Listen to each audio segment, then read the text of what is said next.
All right, let's take a look at the next question here. How fast is the object moving at x equals 20 meters? We're going to use the work energy theorem to do this. So we're going to look from 0 meters to 20 meters. What do we see as the relationship between the work that's done and the change in kinetic energy that this object experiences?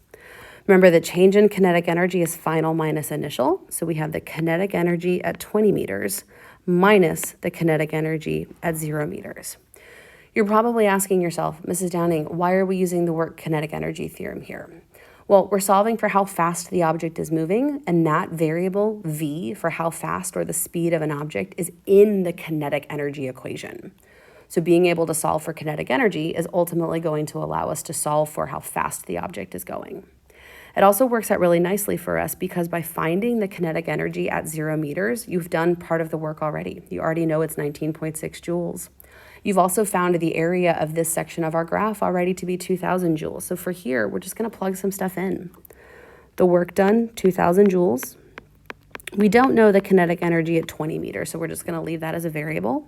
And I know that the initial kinetic energy at 0 meters was 19.6 joules. That means that in order to calculate the kinetic energy at 20 meters, all we have to do is add 19.6 to the other side. We get 2,019.6 joules. And this is where remembering how we calculate kinetic energy comes in handy, because kinetic energy is 1/2 mv squared. So we can set that equal to 1/2 times a mass of 5 kilograms times the velocity squared. Do a little bit of algebra, and we end up getting that my object is moving at 28.42 meters per second, giving us then the answer here to the question of how fast is that object moving at 20 meters. Now, let's come back to this graph as a whole because we made some annotations here.